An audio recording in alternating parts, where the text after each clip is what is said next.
शुक्लां ब्रह्मविचारसारपरमामाद्यां जगद्व्यापिनीं वीणापुस्तकधारिणीमभयदां जाड्यान्धकारापहां हस्ते स्फाटिकमालिकां विदधतीं पद्मासने संस्थितां वन्दे तां परमेश्वरीं भगवतीं बुद्धिप्रदां शारदां। श्री महागणाधिपतये नमः। श्री महासरस्वत्यै नमः। శ్రీ గురుభ్యో నమః. సెప్టెంబర్ మాసంలో గోచార ఫలితాలు ప్రత్యేకంగా మహిళలకు, స్త్రీలకు ఎలా ఉన్నాయి అనేటువంటి విషయాన్ని మనము తెలుసుకుందాం. ముందుగా ఈ సెప్టెంబర్ మాసంలో గ్రహస్థితి ఎలా ఉంది, ఏ స్థానాలలో ముఖ్యమైనటువంటి గ్రహాలు సంచరిస్తున్నాయి అనే విషయాన్ని గనుక మనం చూసినట్టయితే, సూర్యుడు 17వ తారీఖు వరకు స్వక్షేత్రమైనటువంటి సింహరాశిలో సంచరిస్తున్నాడు. తదనంతరం కన్యారాశిలోకి ప్రవేశిస్తున్నాడు. ఈ కన్యారాశి సమక్షేత్రం అవుతుంది, బుధుని క్షేత్రం. ఇక కుజుడు 18వ తారీఖు వరకు మిథున రాశిలో సంచరిస్తున్నాడు. ఇది శత్రుక్షేత్రం అవుతుంది. తదనంతరం కర్కాటక రాశిలోకి ప్రవేశిస్తున్నాడు, అంటే నీచ స్థానంలోకి వస్తున్నాడు కుజుడు. ఇక బుధుడు 7వ తారీఖు వరకు మిత్రక్షేత్రమైనటువంటి సింహరాశిలో సంచరిస్తున్నాడు. తదనంతరం కన్యారాశిలోకి ప్రవేశిస్తున్నాడు. స్వక్షేత్రం మూల త్రికోణం కూడాను. ఇక 26 నుండి మళ్ళీ తులారాశిలోకి ప్రవేశిస్తున్నాడు బుధుడు. ఇది మిత్రక్షేత్రంలో ప్రవేశము. ఇక గురు భగవానుడు కర్కాటక రాశిలో ఉచ్చస్థితిలో సంచరిస్తున్నాడు. అత్యంత శుభప్రదమైనటువంటి సంచారం ఇది. ఇక శుక్రుడు 2వ తారీఖు నుండి తులారాశిలో స్వక్షేత్రంలో సంచరిస్తున్నాడు. ఇక శనైశ్చరుడు మీనరాశిలో సంచరిస్తున్నాడు, సమక్షేత్రంలో సంచరిస్తున్నాడు. అందున వక్రించి సంచారం చేస్తున్నాడు మీనరాశి లోపల. రాహువు కుంభరాశిలో, ఇక కేతువు సింహరాశిలో సంచరిస్తున్నాడు. ఈ విధంగా ఈ ముఖ్యమైనటువంటి 8 గ్రహాలు ఈ రాశులలో సంచరిస్తున్నాయి. అయితే ఈ సెప్టెంబర్ మాసంలో ఈ సంచారం యొక్క విశేషాన్ని గనక మనం చూసినట్టయితే, గురు భగవానుడు ఉచ్చస్థానంలో సంచరిస్తున్నాడు, శుక్రుడు స్వక్షేత్రంలో సంచరిస్తున్నాడు, బుధుడు స్వక్షేత్రము ఉచ్చస్థానంలో సంచరిస్తున్నాడు, కుజుడు మట్టుకు నీచ స్థానంలో సంచరిస్తున్నాడు. ఈ విధంగా గ్రహముల యొక్క సంచారంలో విశేషత ఉంది ఈ సెప్టెంబర్ మాసంలో. ఈ సంచారాన్ని దృష్టిలో పెట్టుకొని ద్వాదశ రాశుల వారికి ఫలితాలు ఎలా ఉన్నాయి అనేటువంటి విషయాన్ని మనం తెలుసుకుందాం. మీనరాశి వారికి సెప్టెంబర్ మాసంలో గోచార ఫలితాలు ఎలా ఉన్నాయో తెలుసుకుందాం. ముఖ్యంగా మీనరాశిలో జన్మించినటువంటి స్త్రీలకు సెప్టెంబర్ మాసం ఎలా ఉండబోతుంది, ఏ విషయాలలో కలిసి వస్తుంది, ఏ విషయాలలో మనం జాగ్రత్తలు తీసుకోవాలి అనేటువంటి అంశాన్ని కనుక మనం చూసినట్టయితే, ఈ ఫలితాలన్నీ కూడాను ముఖ్యమైనటువంటి గ్రహాలు సంచరిస్తున్నటువంటి స్థానాలపైన ఆధారపడి ఉంటాయి. కనుక ఈ గ్రహాలు ఏ స్థానాలలో ఉన్నాయి అనే విషయాన్ని మనం చూసినట్టయితే, సూర్యుడు ప్రారంభంలో 6వ స్థానంలో సంచరిస్తున్నాడు, అనుకూలంగా ఉన్నాడు. తదనంతరం 7వ స్థానంలోకి ప్రవేశిస్తున్నాడు, అది ప్రతికూలంగా ఉంటుంది. కుజుడు 4, 5 స్థానాలలో ప్రతికూలంగా ఉన్నాడు. బుధుడు 6, 7, 8 స్థానాలలో అనుకూలంగా ఉన్నాడు. గురువు 5వ స్థానంలో చాలా అనుకూల స్థితిలో ఉన్నాడు.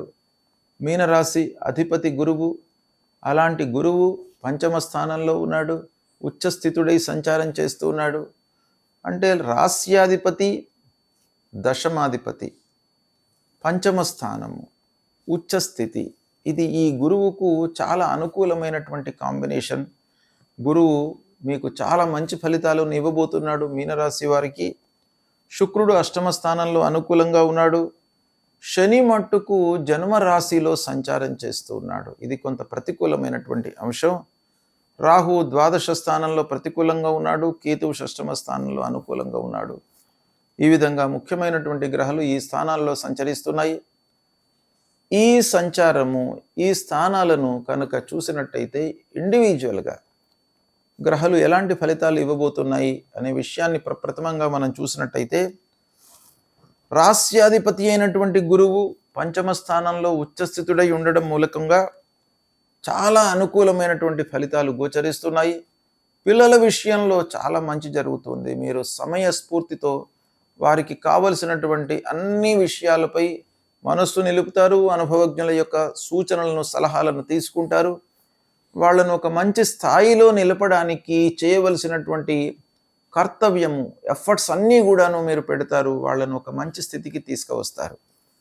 ఇక సంతానం విషయంలో ప్లానింగ్లో ఉన్నటువంటి వాళ్ళకు కూడాను అనుకూలమైనటువంటి సమయము. పోటీ పరీక్షలకు అనుకూలం, విద్య, హయ్యర్ ఎడ్యుకేషన్ కొరకై అనుకూలమైనటువంటి మాసం. ఓవరాల్గా మీకు గురువు మూలకంగా అదృష్టం బాగా కలిసి వస్తుంది. ఇక శని జన్మరాశిలో సంచరిస్తున్నాడు. ఈ జన్మరాశిలో శని సంచారం మూలకంగా కొన్ని అదనపు బాధ్యతలు పెరుగుతాయి. తద్వారా అనవసరమైనటువంటి భయము, ఖర్చులు, తర్వాత ఆరోగ్య విషయమై మీరు నిర్లక్ష్యం చేయడము, ఇలాంటివన్నీ కూడాను శని మూలకంగా మీకు కలిగే సూచనలు ఉన్నాయి. అయితే శని నెగిటివ్ ఫలితాలతో పాటుగా కొన్ని పాజిటివ్ కూడాను మీకు ఇస్తాడు. ఏమిస్తాడు? జన్మస్థానంలో ఉన్నప్పుడు అనే విషయాన్ని గనక మనం చూసినట్టయితే, మీ లోపల ఒక డిసిప్లిన్ అనేటువంటిది పెంపొందిస్తాడు.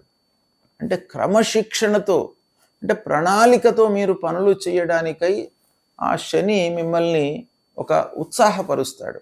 అది కొంతవరకు మనకు కలిసి వచ్చేటువంటి అంశం. ఇక రాహు ద్వారా ఖర్చులు బాగా పెరిగే సూచనలు కనబడుతున్నాయి. కేతువు అందరి లోపల కూడాను మీకు పైచేయిని సాధించే సూచనలు ఇస్తాడు. రవి ప్రారంభంలో 17వ తారీఖు వరకు షష్టమ స్థానంలో అనుకూలంగా ఉన్నాడు కనుక ఫ్రెండ్ సర్కిల్ మూలకంగా మీకు బాగా కలిసి వస్తుంది.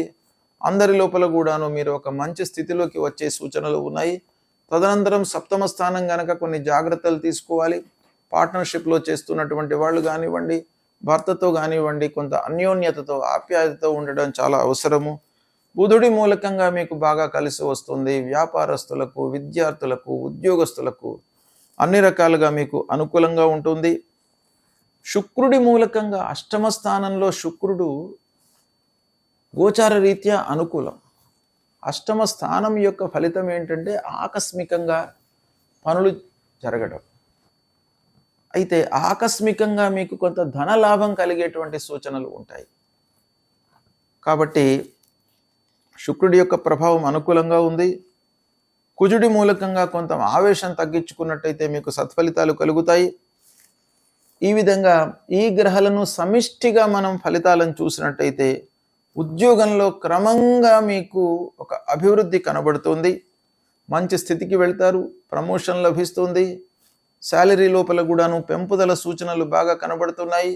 మీ యొక్క స్కిల్స్ను అధికారులు, యాజమాన్యము గుర్తించే సూచనలు ఉన్నాయి. ఇక విద్యార్థినులకు చాలా కలిసి వచ్చేటువంటి మాసం.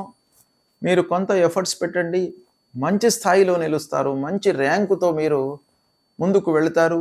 మంచి సంస్థ లోపల కూడాను మీకు అడ్మిషన్ లభిస్తుంది. సంతాన విషయంలో ప్లానింగ్లో ఉన్నటువంటి వారికి కూడాను, ఈ మీనరాశిలో జన్మించినటువంటి మహిళలకు ఈ మాసం బాగా కలిసి వస్తుంది. వివాహ ప్రయత్నాలు అనుకూలిస్తాయి. రావలసినటువంటి డబ్బు క్రమంగా మీకు చేతికి అందుతుంది. ఇక ఆరోగ్యం నయమవుతుంది. భక్తి భావనలు పెరుగుతాయి. పూజాది కార్యక్రమాలపైన మీరు మనస్సు నిలుపుతారు. కుటుంబంలో ఆనందము, సౌఖ్యము, సంతృప్తి బాగా ఉంటుంది. కొత్త పెట్టుబడులపై మీరు మనసు నిలుపుతారు. తద్వారా లాభాన్ని కూడా పొందేటువంటి అవకాశం బాగా కనబడుతుంది. పెద్దల సహాయ సహకారాలు మీకు బాగా అందుతాయి. ఈ విధంగా మీనరాశిలో జన్మించినటువంటి మహిళలకు సెప్టెంబర్ మాసం బాగా కలిసి వస్తుంది. ముఖ్యంగా శనీశ్వరుడు గురువు చాలా అనుకూలంగా ఉన్నారు కాబట్టి మీరు అన్ని పరీక్షలను అధిగమించేటువంటి సూచనలు కనబడుతున్నాయి. మొత్తం మీద మీకు ఈ సెప్టెంబర్ మాసం చాలా అనుకూలంగా ఉంటుంది. దీన్ని సద్వినియోగపరచుకోండి. గ్రహస్థితి ప్రతికూలంగా ఉన్నప్పుడు మనము గ్రహాలకు సంబంధించినటువంటి పరిహారాలు చేసుకోవడము, అధిష్టాన దేవతలకు సంబంధించినటువంటి స్తోత్రాలను పారాయణం చేయడము, మూలమంత్రాలను జపించడము, సద్గురువులను సందర్శించుకోవడము, ఇవి చేసినట్టయితే తప్పకుండా మనకు ఆ గ్రహాల మూలకంగా ఉద్భవించేటువంటి దుష్ప్రభావము తగ్గుతుంది. అందులో భాగంగా ప్రధానమైనటువంటి గ్రహము గురుగ్రహము. గురువు ప్రతికూలంగా ఉన్నప్పుడు తప్పకుండా మనం పరిహారం చేసుకోవాలి. ఏం చేయాలి గురువు నిమిత్తమి అనంటే, ప్రథమంగా తల్లిదండ్రులను గౌరవించండి. ప్రతినిత్యం కూడాను లేవగానే తల్లిదండ్రులకు నమస్కారం చేయడము, తల్లిదండ్రుల యొక్క యోగక్షేమాలను తెలుసుకోవడము, ఇది చాలా ముఖ్యమైనటువంటి విషయం. ప్రథమ గురువులు తల్లిదండ్రులు కనుక వాళ్ళ యొక్క ఆశీస్సులు తప్పకుండా ఉండాలి. కనుక వాళ్లను మీరు సేవించండి, వాళ్లకు కావలసినటువంటి సదుపాయాలను కల్పించండి. ఒకవేళ వృద్ధాప్యంలో ఉన్నట్టయితే తప్పకుండా వాళ్ళ యొక్క యోగక్షేమాలను తెలుసుకోండి. వారి యొక్క ఆశీస్సులు మీకు అనుగ్రహము లభిస్తుంది, గురువు మీకు అనుకూలిస్తాడు. ఇక మూలమంత్రం దేవానాంచ ఋషీణాంచ గురుంకాంచన సన్నిభం వందనీయం త్రిలోకానాం తం నమామి బృహస్పతిం అనేటువంటి మూలమంత్రాన్ని ప్రతినిత్యం చదువుకోండి. దత్తాత్రేయ స్వామి దేవాలయానికి వెళ్ళి దర్శించండి. దక్షిణామూర్తి స్తోత్ర పారాయణాన్ని చేయండి. గురువు యొక్క అనుగ్రహం మీకు లభిస్తుంది. ఇక రెండవ ప్రధానమైనటువంటి గ్రహము శనైశ్చరుడు. ఈ శనైశ్చరుడు ప్రతికూలంగా ఉన్నప్పుడు మీరు తప్పకుండా శనికి సంబంధించినటువంటి మూలమంత్రం నీలాంజన సమాభాసం రవిపుత్రం యమాగ్రజం ఛాయా మార్తాండ సంభూతం తం నమామి శనైశ్చరం అనేటువంటి ఈ మూలమంత్రాన్ని ప్రతినిత్యం కూడాను చదువుకోండి. ఆంజనేయ స్వామిని కొలవండి. ఆంజనేయ స్వామి మీకు ధైర్యాన్ని కల్పిస్తాడు. మీ లోపల భయము ఆందోళన లేకుండా మిమ్మల్ని కాపాడుతాడు. శనైశ్చరుడి మూలకంగా మీకేంటంటే ప్రతి పని లోపల కూడాను ఆలస్యం, మీకు ఆ పనిపైన ఇంట్రెస్ట్ కోల్పోయేటట్టుగా మిమ్మల్ని శని చేస్తాడు. కనుక దాని నుంచి డీవియేట్ కాకుండా మీకు ఆంజనేయ స్వామి యొక్క మహిమ మూలకంగా, అనుగ్రహం మూలకంగా మీకు తప్పకుండా మళ్ళీ ఆ పని లోపల ఇంట్రెస్ట్ కలిగేటట్టుగా మిమ్మల్ని చేస్తాడు. కనుక తప్పకుండా ఆంజనేయ స్వామిని దర్శించండి. హనుమత్ చాలీసా మీరు పారాయణం చేసుకోండి. ఇక రాహు కేతుల నిమిత్తమై అమ్మవారి దేవాలయానికి వెళ్ళండి. అమ్మవారిని కొలిచినట్టయితే తప్పకుండా మీకు అనుగ్రహం లభిస్తుంది. విఘ్నేశ్వరుణ్ణి పూజించండి. ప్రతి పని లోపల కూడాను నిరాటంకంగా పనులు ముందుకు కొనసాగడం పైన మీకు ఆ విఘ్నేశ్వరుడి యొక్క అనుకూలత చాలా అవసరం గనక ప్రతినిత్యం కూడాను విఘ్నేశ్వరుణ్ణి పూజించండి. అంతేకాకుండా మిగతా అన్ని గ్రహాల యొక్క దుష్ప్రభావం నుండి మీరు దూరం కావడానికై రుద్రుణ్ణి పూజించండి. అంటే పంచముఖ మహామృత్యుంజయుణ్ణి మీరు పూజించినట్టయితే చాలా సత్ఫలితాలు కలుగుతాయి మీకు. అంటే శివాలయానికి వెళ్ళండి, పంచామృతాలతో అభిషేకం చేయండి, ఒక బిల్వదళం సమర్పించి ఆ స్వామివారి దర్శనం చేసుకున్నట్టయితే మీకు ఆయురారోగ్య ఐశ్వర్య భోగభాగ్యాలన్నీ కూడాను ఆ శివుడు మీకు కల్పిస్తాడు. తద్వారా మీ లోపల ఒక ఉత్తేజం వస్తుంది, పనులు చేయాలి అనేటువంటి మనస్తత్వం మీకు పెరుగుతుంది. తద్వారా మనిషికి పనిపైన శ్రద్ధ కలిగినట్టయితే మనకు లాభం చేకూరుతుంది, విజయం కూడాను కలుగుతుంది. గనక పంచముఖ మహామృత్యుంజయుని కొలవండి, తప్పకుండా మీకు సత్ఫలితాలు కలుగుతాయి. శుభం.